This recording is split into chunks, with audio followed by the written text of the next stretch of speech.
जनार्दना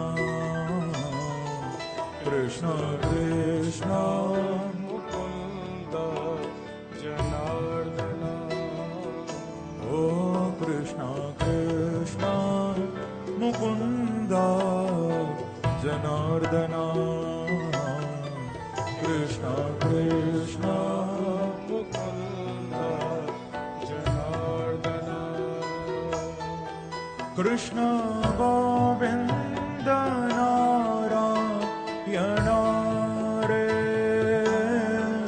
कृष्ण गोविंद नारायण रे कृष्ण गोविंद नारायण रे कृष्ण गोविंद नारायण ये भाव से जाओ कृष्ण कृष्ण मुकुंद जनार्दना कृष्ण कृष्ण मुकुंद जनार्दना ओ कृष्ण कृष्ण मुकुंद जनार्दना कृष्ण कृष्ण मुकुंद जनार्दना ओ कृष्ण गोविंद नारायण रे कृष्ण गोविंद नारायण रे कृष्ण गोविंद नारायण रे कृष्ण गोविंद नारायण मस्ती में जाओ ओ कृष्ण कृष्ण मुकुंद जनार्दना कृष्ण कृष्ण मुकुंद जनार्दना ओ कृष्ण कृष्ण मुकुंद जनार्दना कृष्ण कृष्ण मुकुंद तालियों की सेवा करते हुए हरि बोल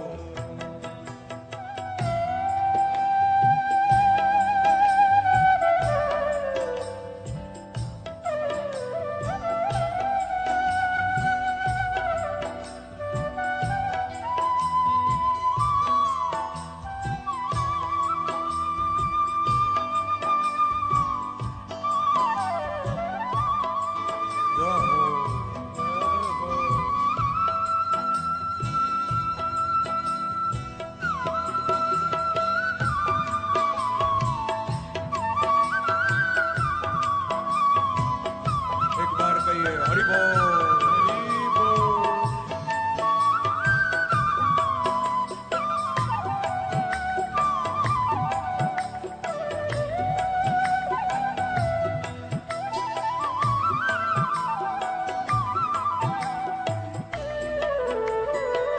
कृष्ण कृष्ण मुकुंद जनार्दना कृष्ण कृष्ण मुकुंद जनार्दना ओ कृष्ण कृष्ण मुकुंद जनार्दना कृष्ण कृष्ण मुकुंद जनार्दना कृष्ण कृष्ण मुकुंद जनार्दना कृष्ण कृष्ण मुकुंद जनार्दना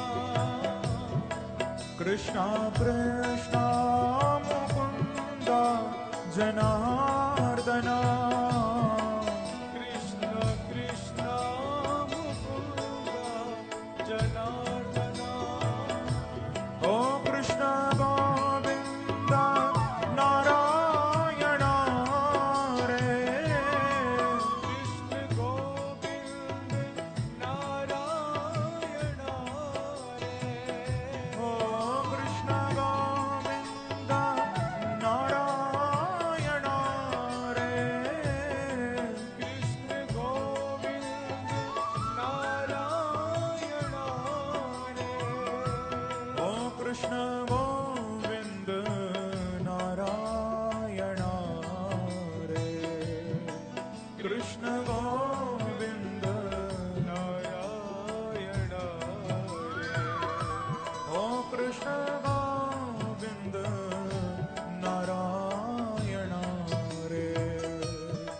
कृष्ण गोविंद सभी गाओ भाव से जाओ। ओ कृष्णा कृष्णा मुकुंद जनार्दना, कृष्णा कृष्णा मुकुंद जनार्दना। ओ कृष्णा कृष्णा मुकुंद जनार्दना, कृष्णा कृष्णा मुकुंद जनार्दना। ओ कृष्णा कृष्णा मुकुंद जनार्दना, कृष्णा कृष्णा मुकुंद जनार्दना। मन मीन फंसे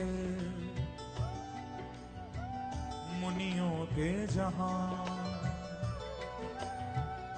वह वंशीमयी रसधार यही है।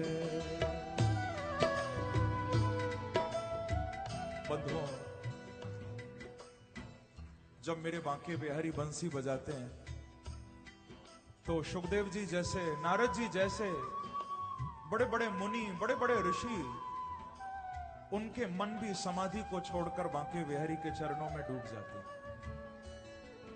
परमहंसों की समाधि मेरे बांके बिहारी की बंसी खुलवा देती है, ऐसी उनकी मुरली है।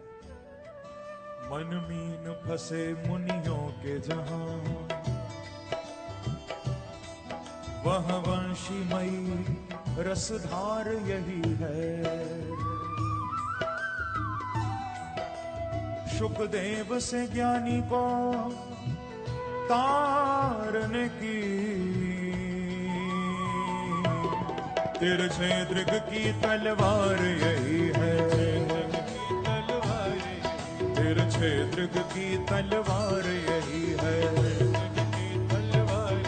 ओ तिरछे दृग की तलवार यही है। तिरछे दृग की तलवार यही है। ब्रजवासियों का है स्नेही सखा, और गोपियों का दिलदार यही है। मेरे श्याम,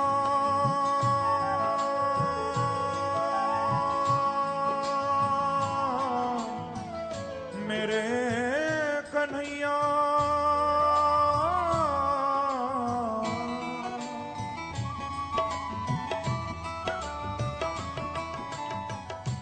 मन मीन फंसे मुनियों के जहां,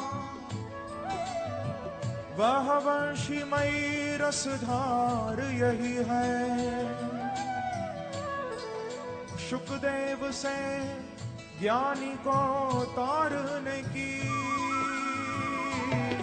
तिरछे दृग की तलवार यही है। तिरछे दृग की तलवार यही है। ओ तिरछे दृग की तलवार यही है।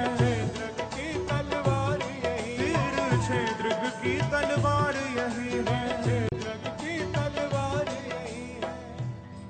ब्रजवासियों का है स्नेही सखा, और गोपियों का दिलदार यही है। ब्रजवासियों का है स्नेही सखा, और गोपियों का दिलदार यही है।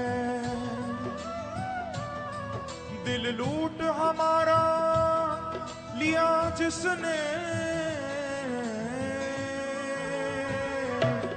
वह सांवरा नंद कुमार यही है। वह सांवरा नंद कुमार यही है। वह सांवरा नंद कुमार यही है। वह सांवरा नंद कुमार यही है। वह सांवरा नंद कुमार यही है। वह सांवरा नंद कुमार यही है। इसीलिए गाइए भाव से, कृष्ण कृष्ण मुकुंद जनार्दना, कृष्ण कृष्ण हरि बोल। ओ कृष्ण कृष्ण मुकुंद जनार्दना, दोनों हाथों से ताली की सेवा करते हुए जाओ।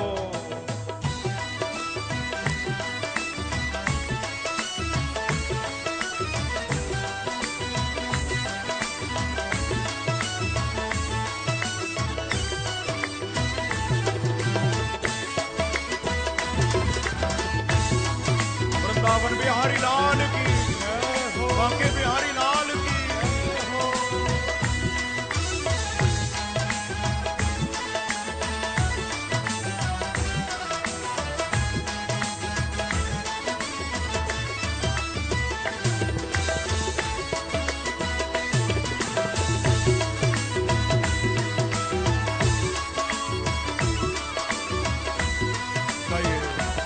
कृष्ण कृष्ण मुकुंद जनार्दना, कृष्ण कृष्ण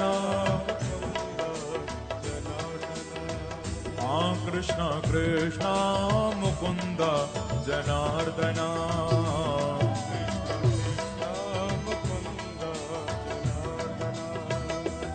कृष्ण कृष्ण मुकुंद जनार्दना,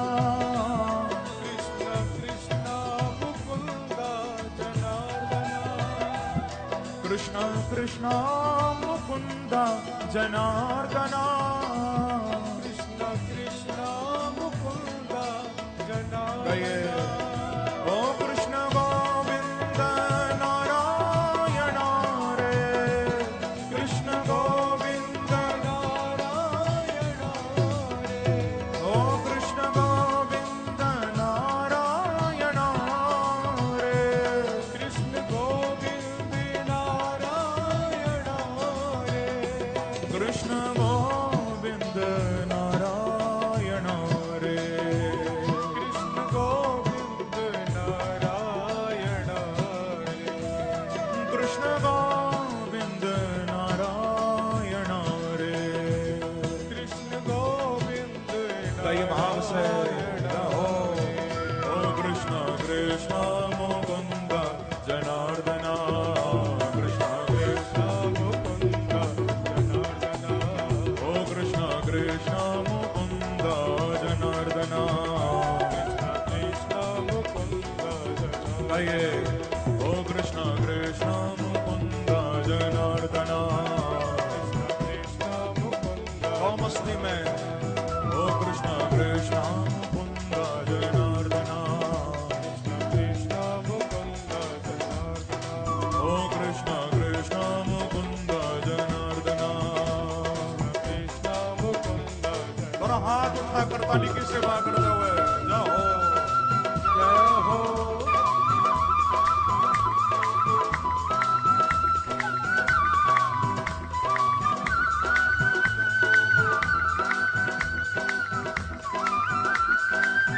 एक बार कहिए श्री राधे, श्री राधे।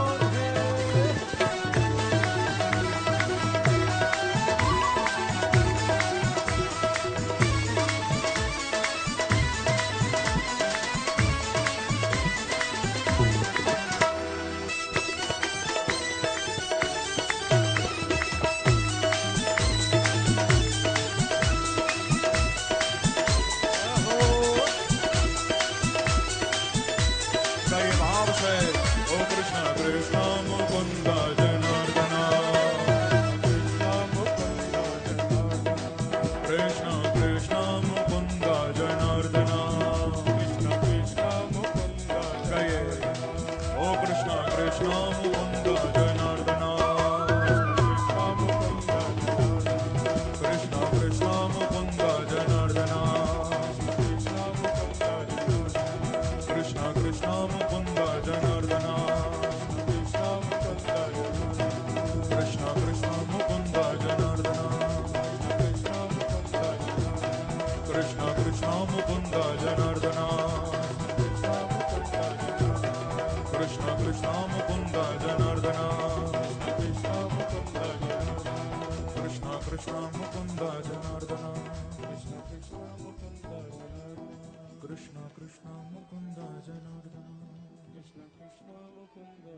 कृष्ण कृष्ण मुकुंद जनार्दन कृष्ण कृष्ण मुकुंद जनार्दन कृष्ण कृष्ण मुकुंद जनार्दन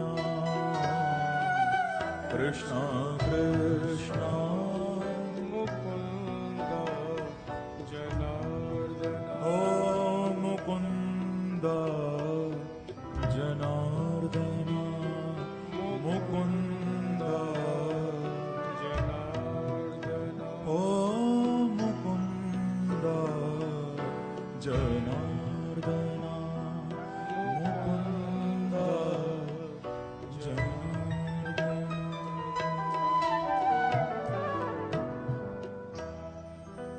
बोलो वृंदावन बिहारी लाल की जय। जय जय श्री राधे।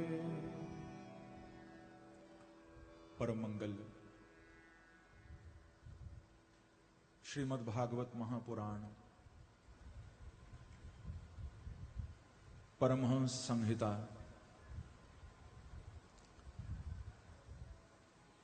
वैष्णव संतों का परम धन श्रीमद् भागवत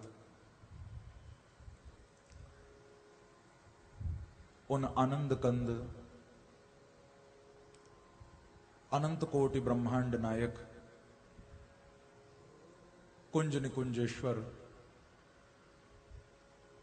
राधा रमण बाधा हरण वृंदावन चंद्र श्री बांके बिहारी के एवं वृषभानुनंदिनी आनंद कंदनी श्री राधा रानी के युगल चरणों में ध्यान करते हुए आप सभी भगवत कथा प्रेमियों को एवं अध्यात्म चैनल के माध्यम से इस कथा का आनंद ले रहे सभी भक्तों को प्रभु की ललित ललाम लौल्य परिप्लावित पावन कथा प्रसंगों का वर्णन करने जा रहे हैं। एक बार कहिए श्री राधे श्री राधे। बंधुओं, आप सभी कल बड़े ही दिव्य भाव से श्रीमद् भागवत के प्रथम स्कंद के अंतर्गत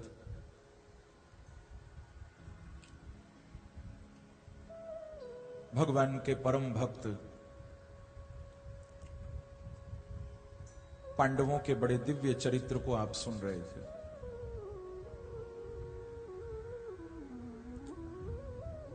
आपने सुना था कि किस प्रकार से मेरे प्रभु ने हर संकट से हर विपत्ति से हर मुसीबत से पांडवों को बचाया था। क्योंकि ध्यान रखना बंधुओं, कल आपने स्तुति भी सुनी थी, कुंती जी ने यही कहा था भगवान को कि प्रभु हमारे जीवन में जब जब संकट आया, जब जब मुसीबत आई, तो हमको मुसीबत नहीं दिखाई दी, हमको संकट नहीं दिखाई दिए। हे गोविंद, उन संकटों में, उन मुश्किलों में भी हमें आपकी सांवरी सलोनी सूरत का ही दर्शन हुआ और आपके स्मरण से, आपके दर्शन से हमारे सारे संकट चले गए। एक और भक्त जिनकी कथा भी कल आपने सुनी थी, जिन्होंने बड़ी प्यारी स्तुति भी भगवान की गाई थी, जो अनन्य कृष्ण के भक्त थे, पितामह भीष्म।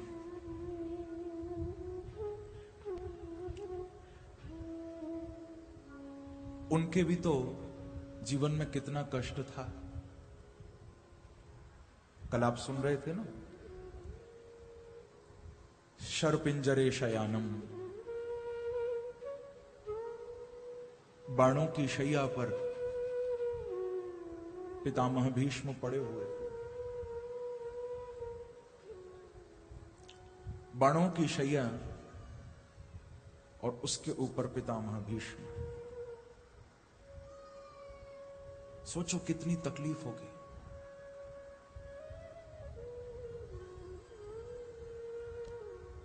बंधुओं, हम लोगों को तो एक कांटा भी चुभ जाता है, और हाथ में यदि हम माला लेकर भजन कर रहे हों, एक कांटा भी यदि चुभ जाएगा तो भजन में हमारा मन नहीं लगेगा। कांटा भी ना चुभे, हम तो वैसे भी जब भजन करने बैठते हैं तो मन तो हमारा परिवार में ही लगा होता है। हम भगवान के सामने भी जाकर बैठ जाते हैं तब भी मन हमारा संसार में पड़ा होता है। हम नाम भगवान का लेते हैं पर याद हमें बच्चों की आती है। हम पूजा भगवान की करते हैं, स्मरण संसार का होता है। लेकिन बंधुओं,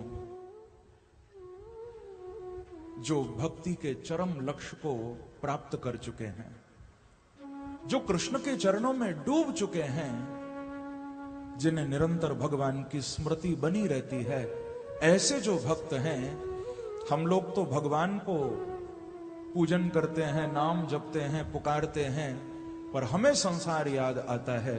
पर जो सच्चे भक्त हैं वो भले ही काम संसार का करें पर उनको याद परमात्मा की आती है। हम लोगों में और सच्चे भक्तों में यही अंतर है।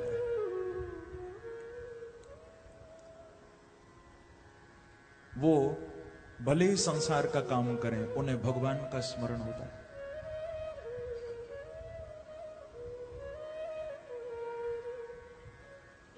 हमारे ब्रज की गोपियां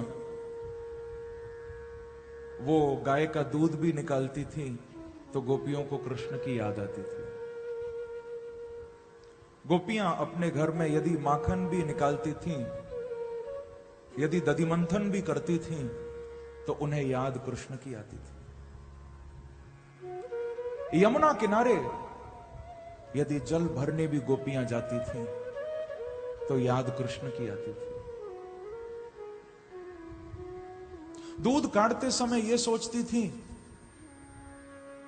गाय का दूध निकालते समय स्मरण में यही बात रहती थी कि क्या पता आज कन्हैया आ जाएं और हम उनको बिठा के अपने हाथ से दूध पिलाएं। माखन निकालती थी तो यही भाव मन में रहता था कि आज हमारे निकाले हुए माखन में ऐसा स्वाद आ जाए कि इसको खाने के लिए बांके बिहारी मचल उठे, उनको आना पड़े।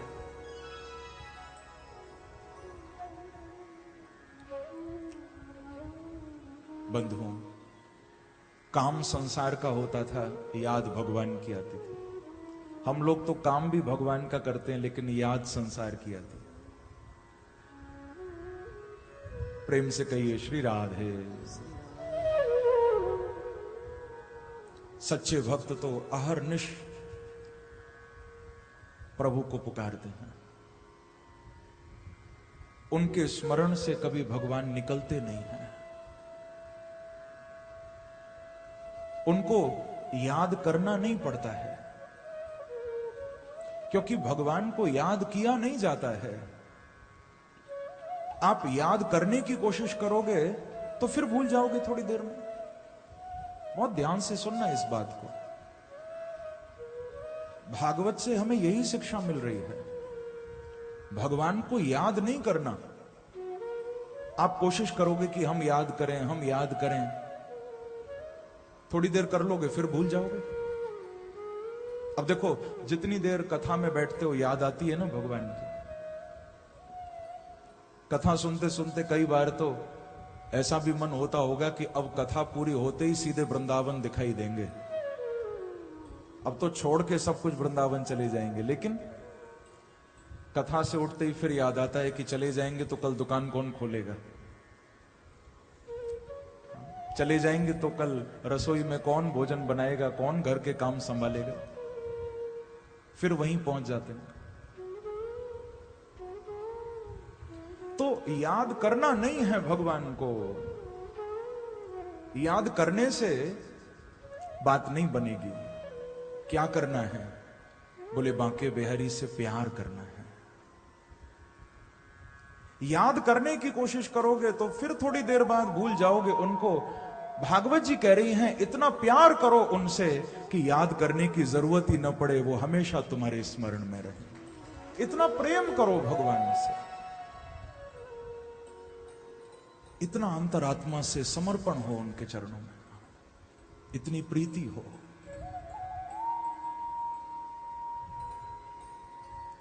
कि और कुछ फिर बचे ही ना। हमारे ब्रज के संतों ने कहा कि ब्रह्म नहीं, माया नहीं, नहीं जीव नहीं का। ऐसा स्मरण हो गया कि अब दूसरा कोई समझ ही नहीं आता।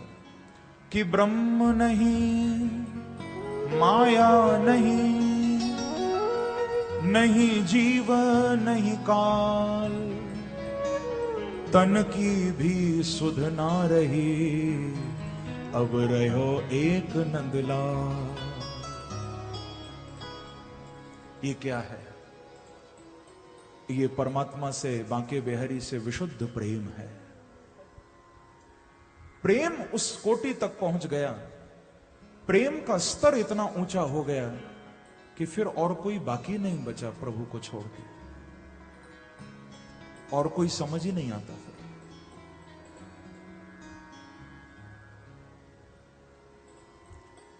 इसीलिए बंधुओं, भगवान को याद मत करो, प्रेम करो। और प्रेम कब होगा? जब हर बात में उनकी कृपा को देखना शुरू करोगे।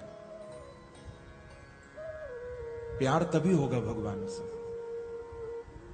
जब सुख में भी, दुख में भी, उठते बैठते, गिरते पड़ते, हर अवस्था में जब उनकी कृपा को देखने लगोगे तो उनसे फिर प्यार होगा। फिर तुम विशुद्ध प्रीति कर पाओगे भगवान से।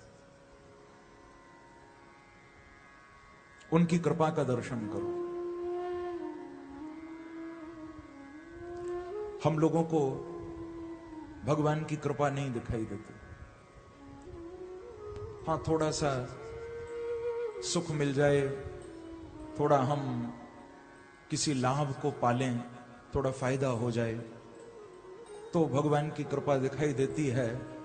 कहीं थोड़ा सा जीवन की गाड़ी लड़खड़ाने लगे, थोड़ा सा संकट आ जाए, मुसीबत आ जाए, तो फिर हमें भगवान की कृपा नहीं दिखाई देती।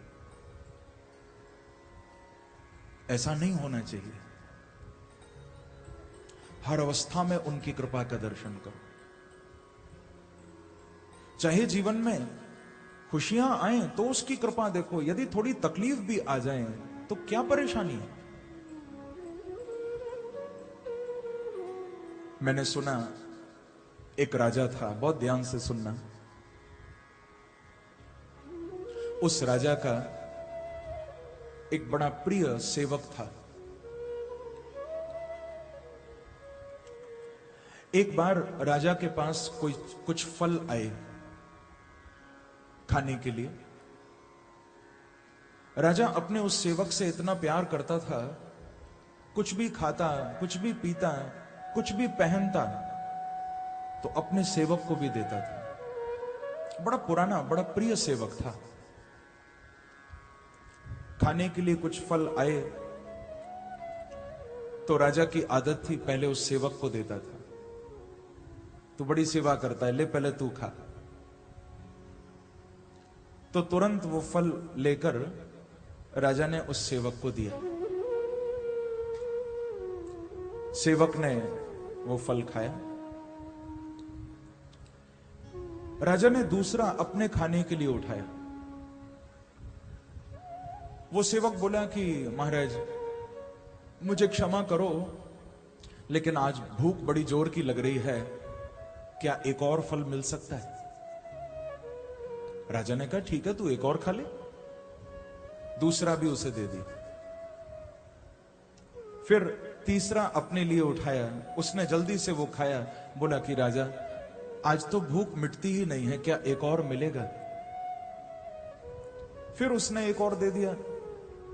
वो खाता गया, अंत में उस टोकरी में एक फल बचा जो राजा के बगल में रखी गई थी। अंतिम फल था, राजा खाने लगा। नौकर बोला कि महाराज मत खाइए, आज मेरी भूख बहुत बर्दाश्त से बाहर हो गई है, ये फल भी मुझे दे दीजिए। राजा ने कहा कि तूने तो ऐसा कभी नहीं किया, तू तो हमेशा मुझे खिलाता था, आज तू खाए जा रहा है। अरे एक बचा है, एक तो मुझे खाने दे। राजा खाने लगा, उसने हाथ पकड़ लिया कि महाराज नहीं नहीं, मुझे दे दीजिए। राजा भी नहीं माना, उसने जबरदस्ती वो खा ही लिया फल। बंधुओं, जैसे ही खाया तो उसको महसूस हुआ कि वो फल इतना कड़वा था कि उसको बाहर निकालना पड़ा, खा नहीं पाया, इतना कड़वा था। राजा ने कहा कि क्या तू पागल है? इतने सारे फल तू खा गया, ये सारे फल कड़वे होंगे, मेरे से तो एक भी नहीं खाया गया। आखिर तूने इतने सारे ये कड़वे फल जो जहर से भी ज्यादा कड़वे लगते थे मुझे, तू कैसे खा गया? तो उस नौकर की आंख में आंसू आ गए और उस नौकर ने हाथ जोड़ के कहा कि महाराज, जिन हाथों से इतने पकवान मैंने लेकर खाए हैं, क्या उन हाथों से आज कड़वे फल नहीं खा सकता हूं?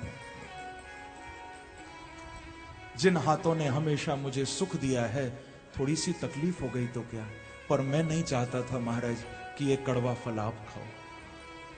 मैंने खा लिया तो क्या हो गया? प्रेम से कहिए श्री राधे।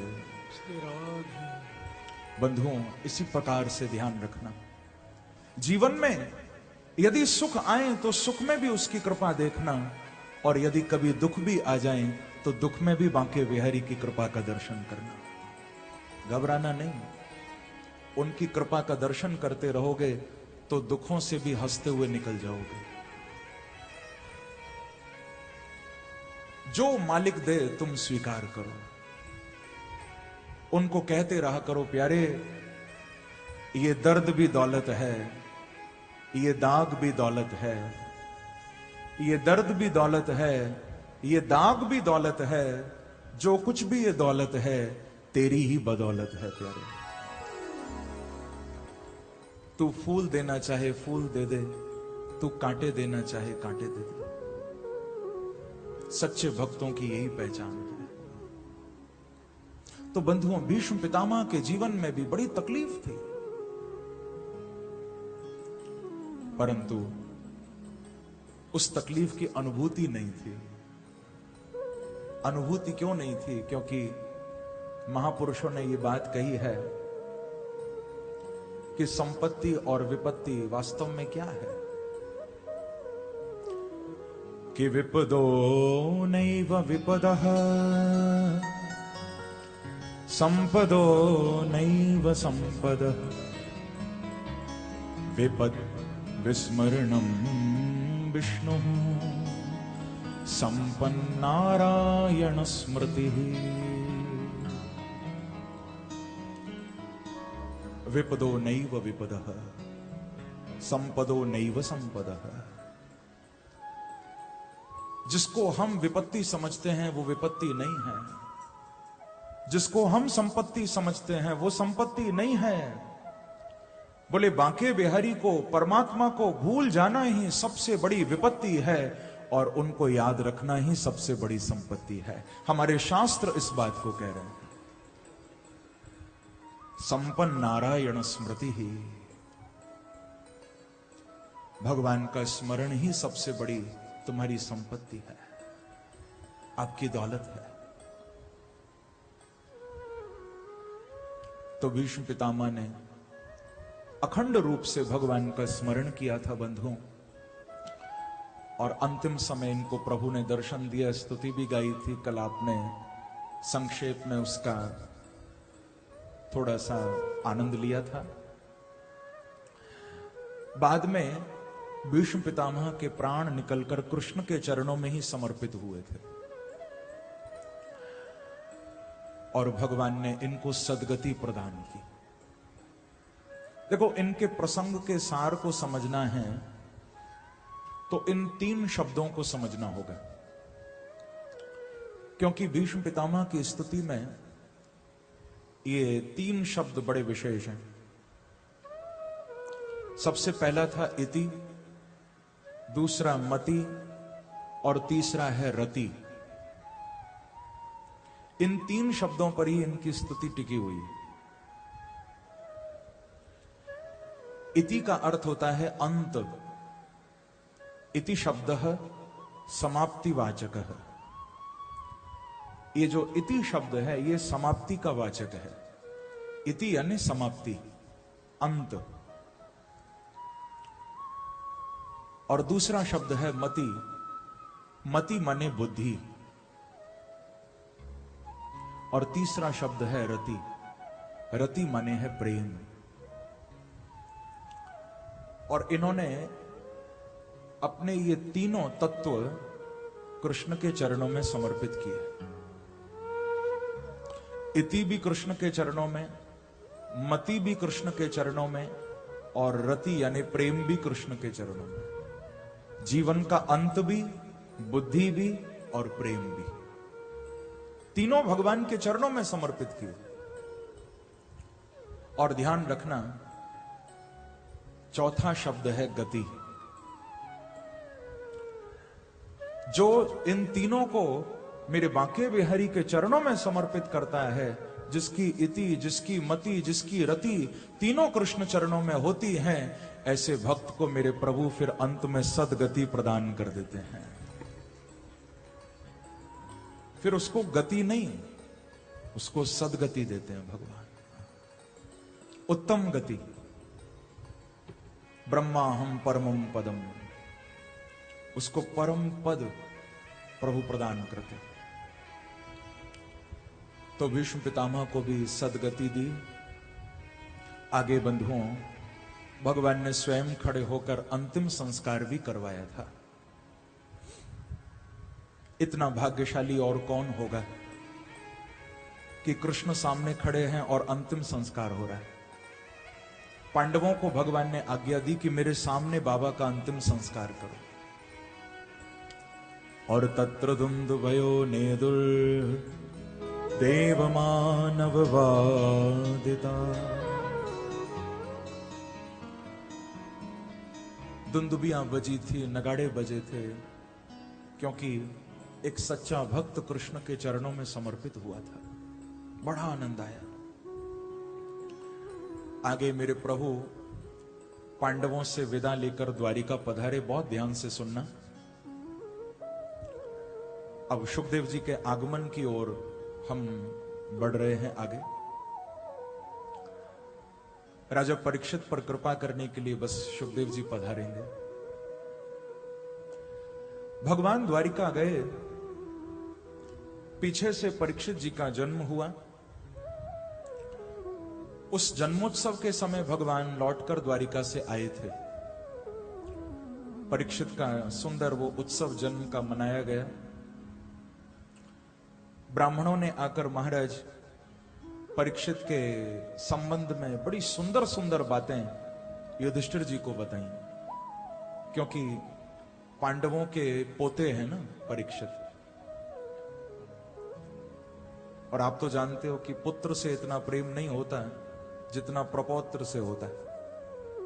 पांडवों को भी बड़ा प्यार है इनसे। श्री युधिष्ठिर जी महाराज को ब्राह्मणों ने इनके अनेक सद्गुण बताए। रंत देव एवोदार ये आती ही एव धार्मिक। बताया कि ये तो रंतदेव के समान उदार है महाराज। ययाति जी के समान बड़े धार्मिक हैं। बड़े होकर इनका नाम, इनकी कीर्ति, इनका यश सारे जगत में फैलेगा।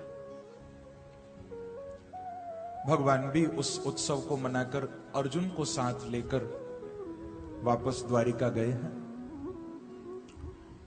पीछे से श्री विदुर जी महाराज भी आए और विदुर जी ने धृतराष्ट्र गांधारी इन दोनों को मुक्ति का रास्ता दिखाया। अर्जुन कृष्ण को छोड़ने द्वारिका गया था, पर अभी तक लौटा नहीं है। अर्जुन को गए हुए 7 महीने गुजर गए। 7 महीने निकल गए, अभी तक अर्जुन आया नहीं। युधिष्ठिर को बड़ी चिंता हुई, क्योंकि बड़ा प्रेम है अपने भाइयों से। 7 महीने हो गए, तो भीम को पूछने लगे कि गता सप्ताधुना मासा भीमसेन तवानुज नायाति कस्य वा हेतो नाहं वेदेदमंजसा। पूछते हैं कि भीम, क्या बात है? कुछ तो अनहोनी होने वाली है, क्योंकि आज तक कभी ऐसा नहीं हुआ अर्जुन कहीं गया हो और इतना समय हो गया अर्जुन की कोई खबर ना आई हो। आज से पहले कभी ऐसा नहीं हुआ। कुछ तो बात है।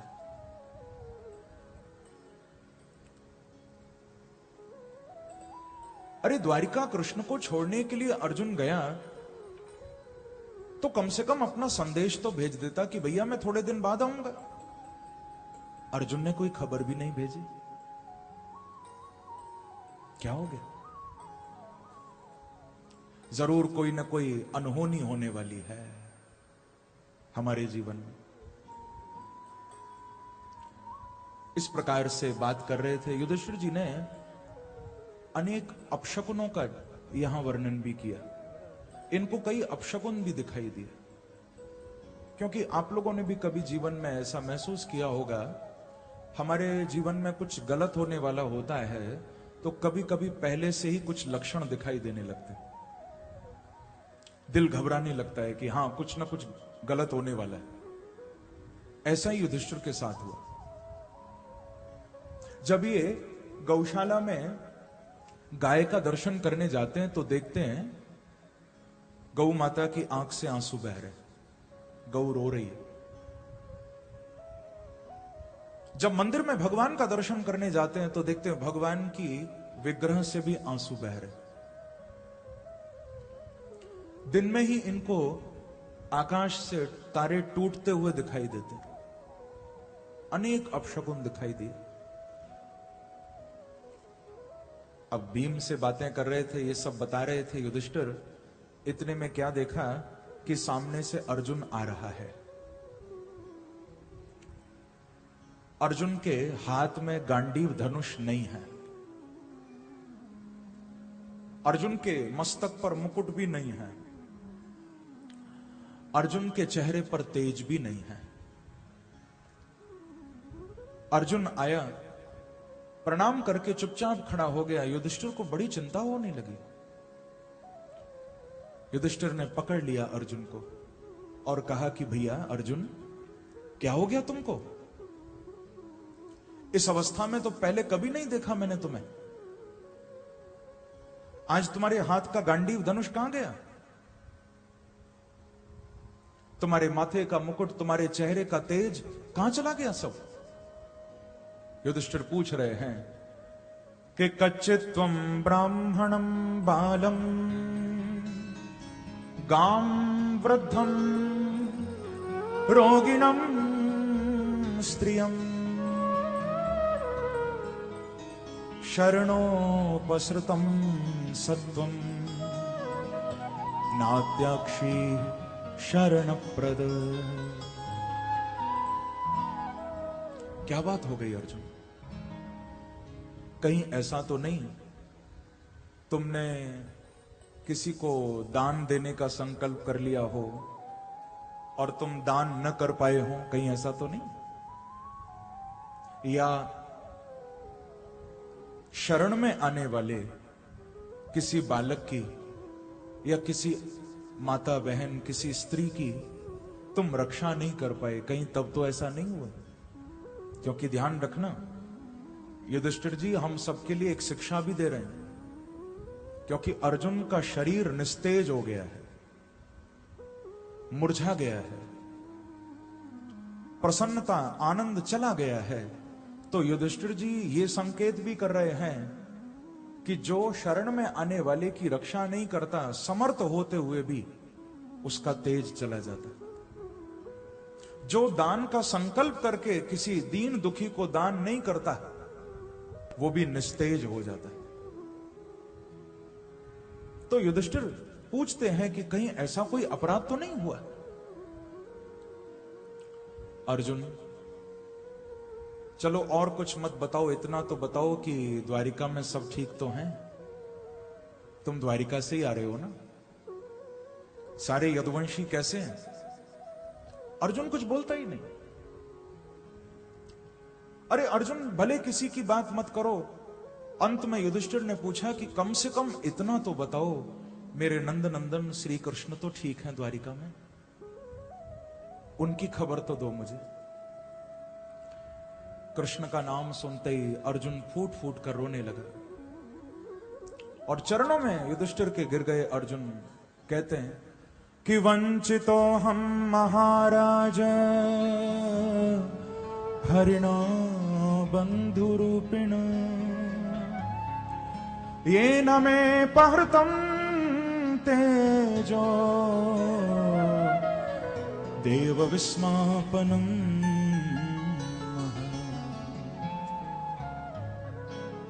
फूट फूट के अर्जुन रोने लगा और बोला कि भैया अब कुशल मंगल कहां है?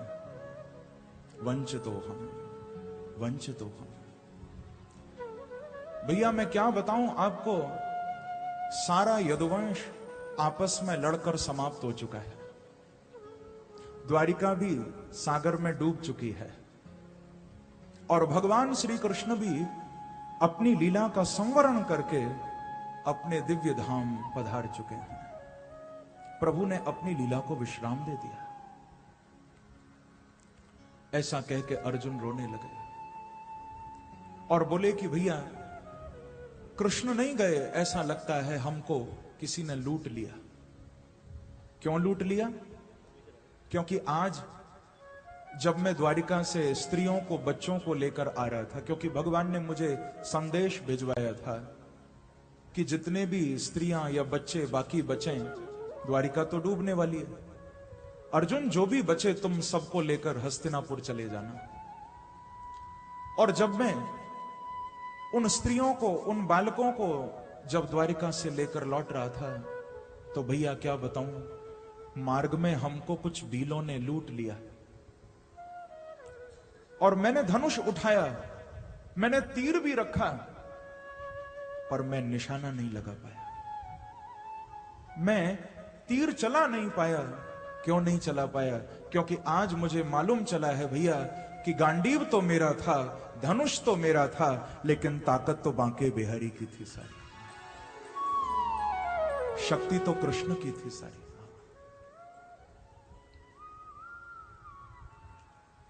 कहने का अभिप्राय बंधुओं, अर्जुन ने एक एक कृपा को यहां याद किया है, एक एक कृपा का स्मरण अर्जुन ने किया है। ये पूरा अध्याय उन कृपाओं के स्मरण से ही भरा हुआ है भागवत में। कब कब भगवान ने बचाया, सब अर्जुन ने बताया। मालूम तो सब है पांडवों को, केवल याद कर रहे हैं कृष्ण की कृपाओं को। और फिर ऐसी विरह पूर्ण स्थिति में पांडवों को गीता का ज्ञान भी याद आया। पहले तो मन में यह भाव उठा था कि छोड़कर चले गए कृष्ण हमें, लेकिन बाद में गीता का ज्ञान याद आया कि नहीं नहीं, वो छोड़कर नहीं गए। उन्होंने कहा था कि ईश्वरः सर्वभूतानां हृदयर्षे जुन तिष्ठति। ईश्वरः सर्वभूतानां हृदयेषेर जुन तिष्ठति। गीता में कहा है, अर्जुन मैं किसी से दूर नहीं हूं, मैं तो तुम सबके हृदय में बैठा हुआ हूं। तो इस ज्ञान को जब याद किया, पांडवों का शोक थोड़ा सा दूर हुआ। फिर अपनी मां महारानी कुंती को डरते डरते ये खबर दी। कुंती तो देखो कितना कृष्ण से प्यार करती थी। जैसे ही खबर मिली कि कन्हैया चले गए, कुंती ने तो समाधि में बैठकर अपना शरीर ही छोड़ दिया। बोले जब कृष्ण ही चले गए लीला पूरी करके, तो ये शरीर रह के क्या करेगा। मानो कृष्ण में ही कुंती के प्राण अटके हुए थे। एकांत भक्त्या भगवत्य दोक्षजे निवेशतात्मो परराम संस्कृते। पांडवों ने अपनी मां का भी अंतिम संस्कार किया। और 15 वर्ष की अवस्था में जब परीक्षित थोड़े बड़े होने लगे, 15 वर्ष की आयु में इनको गद्दी पर बिठाया, राज्य अभिषेक किया। और पांडव भी महाप्रयाण के लिए उत्तराखंड की ओर पधारे। वहां से स्वर्गारोहण किया। परीक्षित जब गद्दी पर बैठे हैं बंधुओं, तो इन्होंने बहुत अच्छी तरह अपनी प्रजा का पालन किया। इन्होंने विवाह भी किया, शादी भी की उत्तर की बेटी इरावती के साथ। और जन्मेजय आदि परीक्षित को सुंदर पुत्र भी हुए। इन्होंने गंगा जी के तट पर अपने जीवन में, भागवत में लिखा है, 3 बार अश्वमेध यज्ञ भी किया था। कृपाचार्य जी को अपना कुल गुरु, अपना कुल पुरोहित मानकर परीक्षित जी के जीवन में हर प्रकार से सद्गुण हैं। कोई इनके द्वार से खाली नहीं जाता। आने वाले का बड़ा स्वागत करते हैं। चक्रवर्ती सम्राट हैं, लेकिन चक्रवर्ती राजा होने का अभिमान परीक्षित के अंदर नहीं है। एक सेवक की तरह समाज की, राज्य की सेवा इन्होंने की। कली का निग्रह भी किया, वो प्रसंग भी सुनाया। लेकिन परीक्षित के जीवन में एक मोड़ आ गया, और उस मोड़ ने परीक्षित के जीवन का पूरा रुख ही पलट दिया। सूत जी कह रहे हैं, एक दिन परीक्षित शिकार खेलने गए थे कि एकदा धनुरुद्यम्य व्यचरन् मृगयां बने। एकदा, एक बार परीक्षित शिकार खेलने गए, यानी आज से पहले नहीं गए थे। एक बार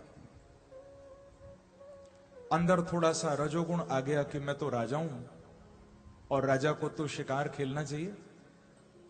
ये सब राजा महाराजाओं के शौक हैं। तो व्यचरण मृगयाम बने, वन में पधारे। प्रेम से कहिए श्री राधे। बंधुओं,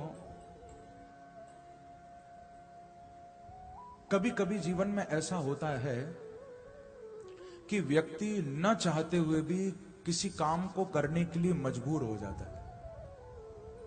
अंदर से आवाज भी आती है कि ऐसा मत करो, ये गलत है, फिर भी वो काम हम कर बैठते हैं। क्यों? क्योंकि बंधुओं, जो लिखा के लाए हो वो तो करोगे ही, जो किस्मत में लिखा है वो तो भोगना ही पड़ेगा। गोस्वामी तुलसीदास जी ने ये बात कही अपने एक दोहे में। गोस्वामी जी कहते हैं, बड़ी शिक्षा लेने वाली बात है। तुलसी जस भवितव्यता तैसी मिले सहाय, आप न आवे ताहि पही तो ताई तहां ले जाए। हमारी किस्मत में, हमारे भाग्य में जो घटना होनी लिखी होगी और जहां होनी लिखी होगी, व्यक्ति न चाहते हुए भी वहां पहुंच ही जाएगा अपने आप। जाना पड़ेगा। जैसे एक प्रसंग भी आता है, एक बार यमराज भगवान का दर्शन करने के लिए वैकुंठ गए। यमराज जब वैकुंठ में जा रहे थे दर्शन करने प्रभु का, तो वैकुंठ के द्वार पर एक पक्षी बैठा था। बहुत ध्यान से सुनना। यमराज अंदर वैकुंठ में प्रवेश कर रहे थे, उस पक्षी को बैठा हुआ देखा, तो उसको देखकर यमराज मुस्कुराए, थोड़ा हंसे। अब देखो, यमराज किसी को देखकर मुस्कुराएं, किसी को देखकर हंसें, तो व्यक्ति समझेगा कि कुछ ना कुछ तो गड़बड़ होने वाली है। व्यक्ति समझ जाएगा कुछ ना कुछ तो होने वाला है। अरे भगवान देखकर मुस्कुराएं तो फिर तो अच्छा ही होगा, पर यमराज देखकर मुस्कुराएं, कुछ भी हो सकता है। वो पक्षी घबरा गया, रोने लगा। थोड़ी देर बाद गरुड़ जी आए, क्योंकि गरुड़ जी तो पक्षियों के राजा हैं। खगेश नाम है गरुड़ जी का एक। खग माने पक्षी, और पक्षियों के जो ईश हैं, जो राजा हैं। गरुड़ जी जब वहां से निकले तो देखा कि वो पक्षी रो रहा था। पूछा कि भाई मेरे राज्य में तुम क्यों रोते हो? मैं तुम्हारा राजा हूं, क्यों परेशान होते हो? तो उस पक्षी ने कहा कि गरुड़ जी क्या बताएं, अभी अभी यमराज भगवान से मिलने अंदर गए हैं और मुझे देखकर हंसे थे, तो मैं समझ गया कि मेरा तो गोविंदाय नमो नमः, मैं तो अब मरने ही वाला हूं। आप कुछ करिए ना, आप हमारे राजा हैं। तो ये बात सुनकर गरुड़ जी बोले कि तू चिंता नहीं कर, तू मेरे राज्य में है, मैं तेरा बाल भी बांका नहीं होने दूंगा। आ मेरी पीठ पर आके बैठ जा। गरुड़ जी ने उस पक्षी को अपनी पीठ पर बिठा लिया और देखो वैकुंठ के द्वार से उसे लेकर उड़े। उड़ते गए, उड़ते गए, उड़ते गए। पुराणों में ये कथा आती है, जहां सूर्य का प्रकाश भी नहीं, ऐसे उस लोकालोक पर्वत के पार गरुड़ जी उस पक्षी को ले गए और वहां ले जाकर उसे छोड़ दिया और कहा कि अब तू चिंता नहीं करना, बस यहीं रहना, कोई तुझे यहां नहीं ढूंढ पाएगा, सबसे दूर ले आया हूं। और वहां छोड़कर गरुड़ जी वापस वैकुंठ आ गए। ध्यान से सुनना। जब वैकुंठ पहुंचे तो सामने से भगवान का दर्शन करके यमराज जा रहे थे। अब की बार गरुड़ जी हंसे बहुत जोर से यमराज को देख के। पहले तो यमराज हंसे थे, अब गरुड़ जी हंसे। यमराज ने पूछा, गरुड़ जी आप हंसते क्यों, क्या हो गया? तो गरुड़ जी ने कहा कि यमराज जी जब आप अंदर जा रहे थे हंसे तो आप भी थे, आप क्यों हंसे थे तब? तो बोले मैं तो उस समय एक बात सोचकर हंसा था। बोले क्या बात? बोले अभी अभी यहां थोड़ी देर पहले वो पक्षी बैठा था, कहां गया? गरुड़ जी ने बताया कि मैं उसे लोकालोक पर्वत के पार छोड़ के आया हूं, जहां मौत भी उसे न ढूंढ पाए। यमराज बोले कि आपने तो हद कर दी गरुड़ जी, मैं तो उस पक्षी को देखकर इसीलिए हंसा था, मैं ये सोच रहा था कि देखो इसकी मृत्यु तो लोकालोक पर्वत के पार लिखी है और ये तो वैकुंठ के द्वार पर बैठा है, आप तो स्वयं उसको मौत के मुंह में छोड़कर आ गए हो, आप तो स्वयं उसको मृत्यु के निकट पहुंचा के आ गए हो। प्रेम से कहो श्री राधे, श्री राधे। तो बंधुओं, जीवन का कोई भरोसा नहीं। जो घटना जहां लिखी होगी आप कभी कभी न चाहते हुए भी वहां पहुंचोगे। तो आज परीक्षित के जीवन में भी कुछ ऐसा ही हुआ था। शिकार खेलने गए थे, एक हिरण देखा, पीछे पीछे अपने रथ को भगाया, भूखे प्यासे जंगल में भटक गए, संत शमीक जी की कुटिया पर गए और वहां जाकर संत का अपमान कर दिया। शमीक जी के गले में मरा हुआ सर्प डाला, क्योंकि वो समाधि में बैठे थे और इन्होंने उस समाधि की परीक्षा लेनी चाहिए। गले में मरा हुआ सर्प डाला, समाधि सच्ची थी, आंखें नहीं खुली, वापस अपने महलों की ओर परीक्षित लौट पड़े। शमीक जी के बेटे ने जब ये बात सुनी कि आज एक राजा ने हमारे पिता का अपमान किया, बड़ा क्रोध आया। तुरंत कौशिकी नदी का जल हाथ में लिया और उसको अभिमंत्रित करके शाप दे डाला कि इति लंघित मर्यादम तक्षकः सप्तमे हनि। जिस राजा ने मर्यादा का उल्लंघन किया, एक संत के, एक साधु के गले में मरा हुआ सर्प डाला, संत की परीक्षा ली, ऐसे दुष्ट राजा को आज से 7वें दिन तक्षक नाम का सर्प डसेगा, ये शाप दे दिया। उधर जब शमीक जी को खबर मिली तो उन्होंने अपने सेवक को परीक्षित के पास भेजा कि भाई अब शाप तो वापस नहीं हो सकता, क्योंकि मेरा बेटा भी बड़ा तेजस्वी है, इसके मुख से निकला हुआ वाक्य ब्रह्म वाक्य है, तो शाप तो नहीं मिटेगा। जाओ कम से कम परीक्षित को खबर तो दो कि उसकी आयु में 7 दिन बचे हैं। वो गौरमुख नाम के सेवक गए, उन्होंने जाकर महाराज परीक्षित को बताया कि राजन, अब आपकी आयु में केवल 7 दिन बचे। महाराज परीक्षित ने जब ये खबर सुनी तो परीक्षित को उतना भय नहीं लगा, उतना डर नहीं लगा। हालांकि लगना चाहिए, आज किसी को खबर दो कि 7वें दिन तुम्हें मरना पड़ेगा, तो उसको तो खबर सुन के ही हार्ट फेल हो जाएगा, खबर सुन के ही उसके तो प्राण मानो निकल जाएंगे। पर परीक्षित को डर नहीं लगा।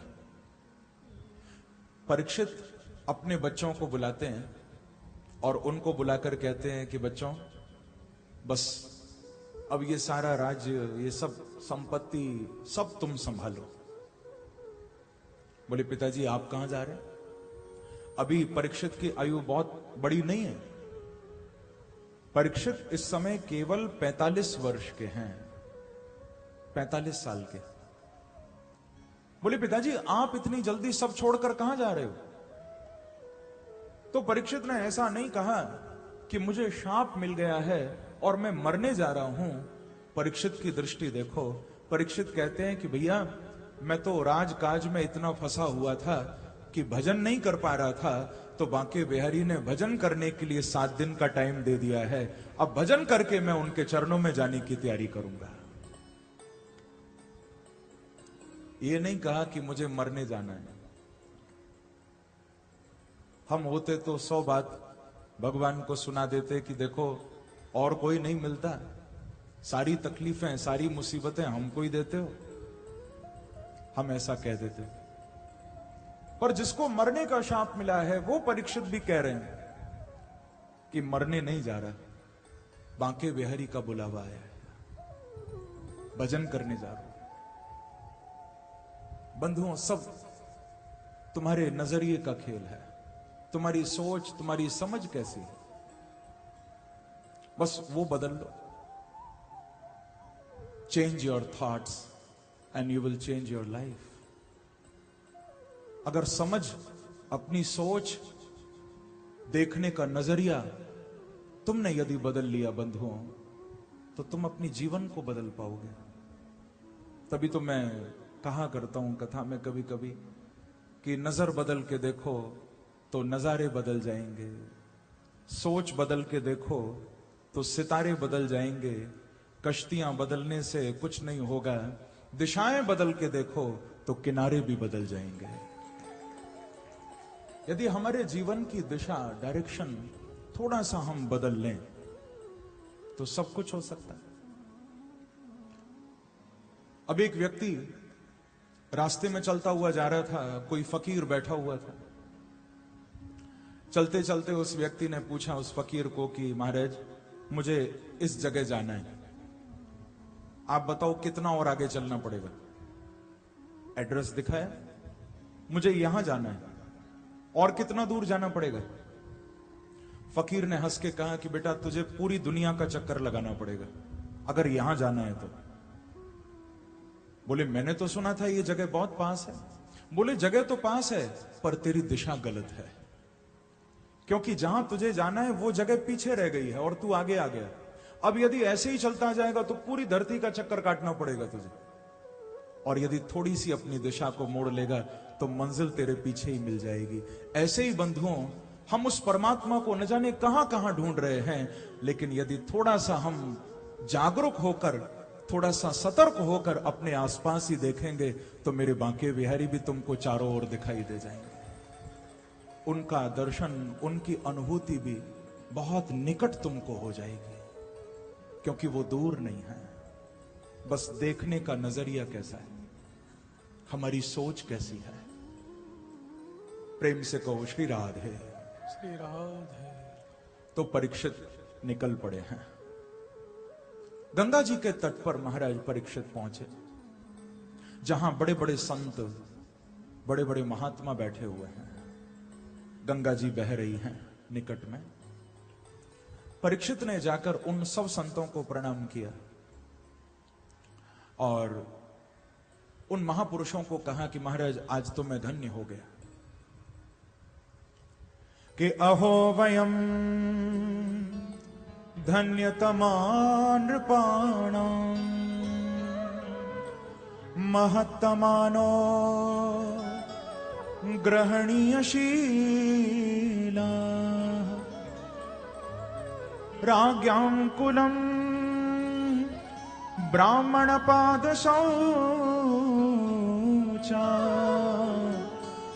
दूराद्विसृष्टम् बतगर्यकर्म दूराद्विसृष्टम् बतगर्यकर्म। परीक्षित उन सब संतों के चरणों में प्रणाम करते हैं और कहते हैं कि महाराज अहो वयम धन्यतमा नृपाणाम। आज तक इस संसार में जितने भी बड़े बड़े संत हुए हैं, जितने बड़े बड़े भी महापुरुष हुए हैं, आज मैं उन सबसे श्रेष्ठ हो गया। क्यों? मैं चक्रवर्ती राजा हूं इसलिए नहीं, मेरी प्रजा मेरा बड़ा सम्मान करती है इसलिए नहीं, मेरे खजाने में बहुत दौलत भरी पड़ी है इसलिए मैं धन्य नहीं हो गया। आज क्यों धन्य हो गया? क्योंकि आज मैं सब कुछ छोड़कर आप जैसे महापुरुषों के चरणों में आकर बैठ गया हूं, तो मेरे जैसा भाग्यशाली और कौन होगा। मैं धन्यतम हो चुका हूं। वहां पर कोई साधारण संत नहीं बैठे जिन्होंने भगवान राम को उपदेश किया, वो गुरु वशिष्ठ वहां बैठे। विश्वामित्र जैसे महापुरुष वहां विराजे, भृगु, अंगिरा, क्रतु, ये बड़े बड़े संत वहां, देवल, देवरात सब बैठे। जिन्होंने वेदों को और भागवत जैसे पुराणों को लिखा, वो श्री वेदव्यास जी भी वहां बैठे थे। सूत जी भी वहां पर विराजे थे उस सभा में। तो परीक्षित ने सबके चरणों में प्रणाम किया और फिर यह प्रश्न किया था कि म्रियमाण पुरुष को क्या करना चाहिए। किसी ने उत्तर नहीं दिया। परीक्षित ने एक आसन बिछा दिया कि जो महापुरुष मेरे प्रश्न का उत्तर दे सकें वो आसन पर आकर बैठ जाएं। अब कोई भी संत उस आसन को स्वीकार नहीं करता, कोई आकर नहीं बैठता, क्योंकि उस आसन के लिए तो किसी और को आना है ना। सूत जी गदगद कंठ से कह रहे हैं कि ऋषियों, उसी समय गंगा जी के तट पर एक तेज पुंज